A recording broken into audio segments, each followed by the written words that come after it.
I met him first, say, in 1929, through the intervention of a friend of mine, common friend, who asked Mr. Gandhi to see me, you see. And so Mr. Gandhi wrote to me, saying that he would like to see me. So I went and saw him. That was just before going to the Round Table Conference. And then he came to the second Round Table Conference, didn't come for the first. And he was there for about 5-6 months. And there, of course, I met him also and faced him also, you see. Then, once thereafter, he also, after the signing of the Pune Pact, you see, asked me to come and see him. So I went to see him. He was then in jail. You see. But that's all the time that I have met him. But I always say that as I met Mr. Gandhi in the capacity of an opponent, I have a feeling that I know him better than most other people because he had opened his real fangs to me, you see, and I could see the inside of the man. You see, while others who generally went there as devotees, you see, saw nothing of him except the external appearance which he had put up as a Mahatma, you see. But I saw him in his human capacity, the bare man in him. And so I say that I understand him better, you see, than most of the people who have associated themselves with him can say. So how would you sum up what you found in him? Well, I must say at the outset that I feel quite surprised, you see, at the interest which the outside world, Western world particularly, seems to be taking in Mr. Gandhi. I cannot understand that. You see. So far as India is concerned, he was, in my judgment, you see, an episode in the history of India. Never an epoch maker. Gandhi has already vanished from the memory of the people in this country. His memory is kept up because the Congress party annually, you see, gives a holiday either on his birthday or some other day connected with some event in his life, and has a celebration every year going on for 7 days in a week. Naturally, people's memory is revived. But if these artificial respirations were not given, I think Gandhi would be long, long forgotten. You don't feel then that he fundamentally changed the aspects of... Not at all. Not at all. In fact, he was all the time double-dealing. He conducted 2 papers, one in English, the Harijan, you see, and before that, Young India. And in Gujarati, he conducted another paper, you see, which is called the Deen Bandhu, or something like that. Now, if you read the 2 papers, you will see how Mr. Gandhi was deceiving the people. In the English paper, he posed himself as an opponent of the caste system and of untouchability, you see, and that he was a Democrat. But if you read his Gujarati magazine, you see, you will see him a more orthodox man. He has been supporting the caste system, the Varnashram Dharma, and all the orthodox dogmas, you see, which have kept India down, you see, all through ages. In fact, somebody ought to write Mr. Gandhi's biography by making a comparative study of the statements made by Mr. Gandhi in his Harijan and the statements made by Mr. Gandhi in this Gujarati paper.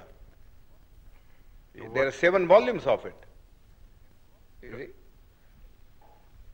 The people, the Western world only reads, you see, the English paper where Mr. Gandhi, in order to keep himself, you see, in the esteem of the Western people who believe in democracy, was advocating democratic ideals, you see. But you got to see also what he actually taught to the people. in his vernacular paper. Nobody seems to have made any reference. All the biographies that have been written of him, you see, are based upon his Harijan, you see, and the young India, but not upon the Gujarati writings of Mr. Gandhi. Then what were his real intentions with regard to the scheduled castes in the structure? Well, he only wanted, you see, there are two things about the scheduled caste. We want untouchability to be abolished, you see, but we also want, you see, that we must be given equal opportunities, you see, so that we may rise to the level of the other classes. Mere washing off of untouchability is of no consequence. We have been carrying on with untouchability for the last 2,000 years. Nobody has bothered about it, you see. Nobody has bothered about it. Yes, there are some disabilities which are very harmful. For instance, people can't take water, and people can't have land, you see, to cultivate and earn their livelihood. But the other things which are far more important, you see, namely that they should have the same status, you see, in the country, and that they should have the opportunity to hold high offices, so that not only their dignity will rise, but also they will get what I call strategic positions from which they could protect their own people. Mr. Gandhi was totally opposed. Totally opposed. You see? He was content with things like temple entry. Temple entry, that was all the thing that he wanted to do. You see? You see? Which is nobody cares for Hindu temples now. The untouchables have become, you see, so conscious of the fact that temple going is of no consequence at all. You see, you live in the untouchable quarters, just the same, whether you went into the temple or whether you did not go into the temple. You see? People, just as for instance, people at one time would not allow the untouchables to travel by railways, you see, because of pollution, you see. But now they don't mind, because the railways won't make any separate arrangement. But because they travel together in the train, it doesn't follow, you see, that their life in the villages vis-a-vis the Hindus has in any sense changed, you see. Whenever the Hindu and the untouchable alights at a railway train, you see, they assume their old robes, you see. So you would say Gandhi was an orthodox Hindu? Yes, he was absolutely an orthodox Hindu, you see. He was never a reformer, you see. And he has no dynamics in him, you see. All this talk about untouchability was just for the purpose of making the untouchables drawn into the Congress. That was one thing, you see. And secondly, you see, he wanted that the untouchables should not oppose his movement, you see, of Swaraj. You see, I don't think beyond that he had any real motive of uplift. You see, he wasn't like Garrison in the United States, who fought for the Negroes.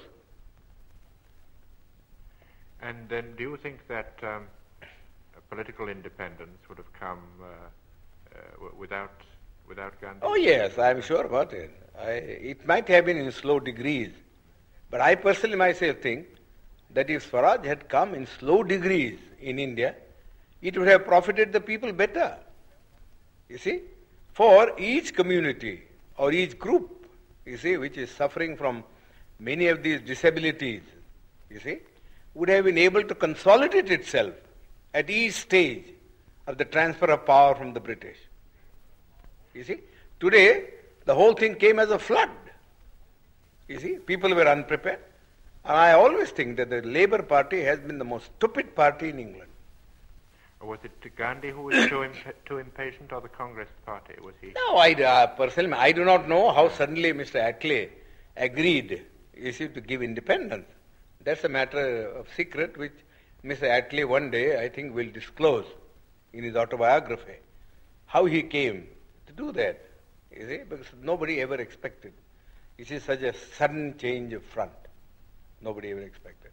But it seems to me, from the analysis that I make about it, there are two things which I think led, you see, to the Labour Party to take this decision.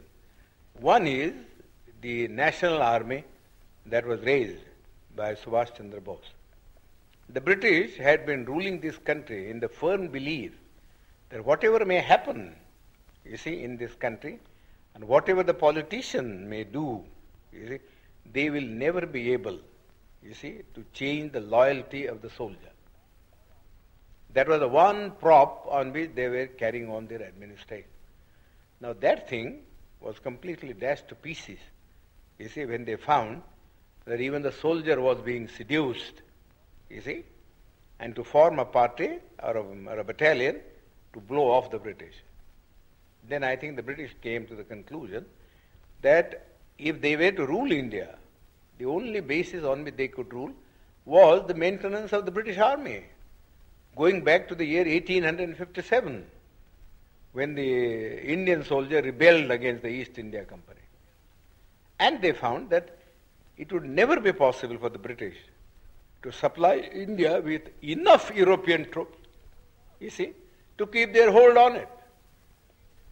You see, secondly, I myself think, I have no evidence, but I think the British soldier wanted the disbandment of the army immediately, so that they wanted to go to their civil jobs.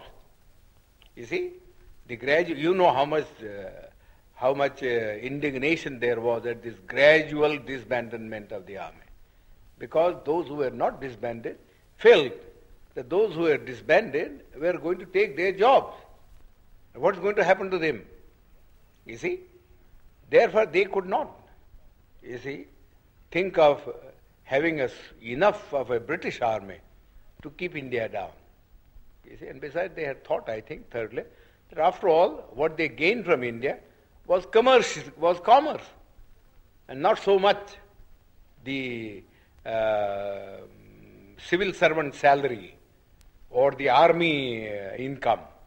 They were small things, and they had better be sacrificed for the sake of keeping something which was much more profitable, namely trade and commerce. Because whether India remained independent or India accepted dominion status or something lesser than that, you see, the trade and commerce would go on just the same. I think, personally myself, I have no authority for that, but that is the way the mind of the Labour Party turned. Now, casting your mind back to the Pune Pact, the Eurabda Pact, yes. Can you remember a little of what Gandhi said to you and what you said to him? Oh, I know it very well. You see, the British government had, in the original award which MacDonald had given, you see, had accepted my suggestion. I said, look here, the Hindus want, you see, that there should be a common electorate, so that there will be no separatist feeling between the scheduled caste and the Hindus. We think that if you have a common electorate, we would be submerged, you see, and the nominees of the scheduled caste who would be elected, who would be really slaves of the Hindus, not independent people. Now, I told Mr. Ramsay MacDonald that this is a sort of a thing, you see, that he might do. Give us a separate electorate, you see, give us a separate electorate, and also give us a second vote in the general election, you see, so that Gandhi cannot say that we are separated in point of election. First of all, my contention was this, that for 5 years, you see, we lived separately from the Hindus, with no kind of intercourse or intercommunication, you see, of a social or a spiritual sort, you see. What can one day's cycle of participation, you see, in a common electorate do to remove this hardened crust, you see, of separatism, which has grown for centuries? It's a foolish thing to think that if two people vote together, you see, in a common polling booth, you see, that their hearts are going to change. It's nothing of the kind. Mr. Gandhi has got this madness in him. Well, let this be satisfied, you see, by this kind of a system. Give the untouchables 2 votes, you see, and give them a population representation of ratio, so that the weightage would be in terms of votes and not in terms of representative, so that the Gandhi and others may not complain. You see, that Ramsay MacDonald accepted. You see, the award was really my suggestion. I wrote to him a letter from Naples, you see, that this is what I would like him to do, you see, so that there may be no trouble. This is exactly what he did. You see, gave us a separate elected and also a vote in the general elected.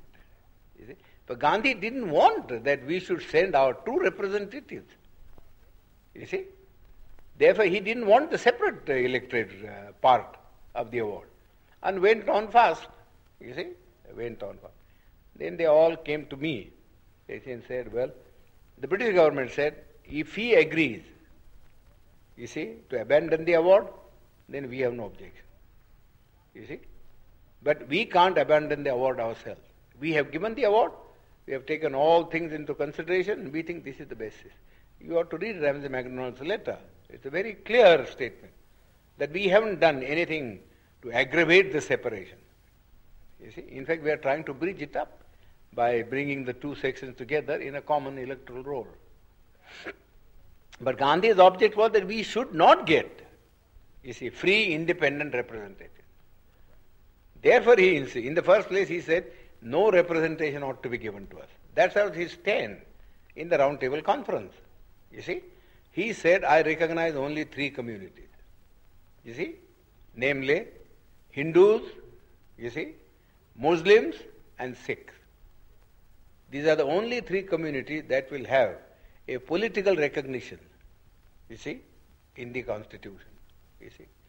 But the Christians or the Anglo-Indians or the scheduled caste will have no place in the Constitution. They must merge themselves in the general community. That was the stand that he had taken. Well, all his friends, I know, you see, were asking him, how foolish was his attitude. You see, his own friends had quarreled with him on this subject.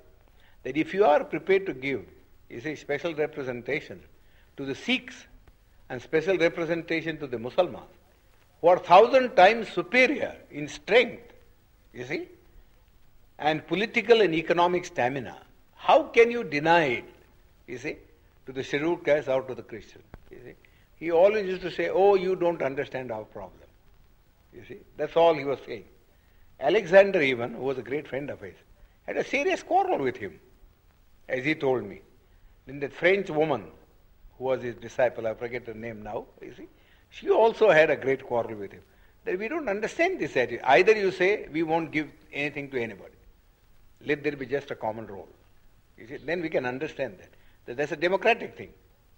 You see, but to go on saying that you will give it to the Muslims, you see, and you give it to the Sikhs, you see, but not to the scheduled caste, seems absurd. You see, he could give no answer. He could give no answer. So we suggested this method. But he also didn't, in the beginning, when he wrote a letter, Ramsay, he said, no, the scheduled caste should have nothing. No representation, you see. Then his own friend said to him, this was asking for too much. You see, nobody would support you in this matter. Then Malviya and others came to me and said, well, could you not help us to solve this problem? You see, I said, well, I don't want to solve this problem by sacrificing what we have been able to get from the British Premier. So you went to Pune. As I said, I suggested an alternative formula. And that formula was that I am not prepared to give up the separate electorate, but I am prepared, you see, to modify the thing. You see, in this way, namely, that the candidates who would stand in the final election on behalf of the scheduled caste should be first elected by the scheduled caste themselves. Sort of a primary election, you see, and that they should elect 4 people, you see, 4. And the 4 then should stand in the general elected, you see, and let the best one come, you see, so that we get some assurance that you don't put up, you see, your own nominees, you see, but that we do get people who will express our voice in the parliament. That Mr. Gandhi had to accept. So he accepted that. You see? Of course, we had the benefit of it only in one election, in 1937. You see? There you will see that the Federation swept the poll. Gandhi was not able to get a single candidate of his party elected. Well, did he bargain very hard at the end of his fast? Oh, of course. He bargained and bargained. I said nothing doing. You see? I am prepared to save your life. You see? Provided you do not make hard terms. You see? But I am not going to save your life at the cost of the life of my people. You see? This is too much. How much I have labored, you see, in all this, I know very well. And I am not going to sacrifice your whim. Sacrifice our people's interest just for the sake of satisfying. Yours is a whim. You see? How can one day's common election alter the situation? Simply cannot alter the situation.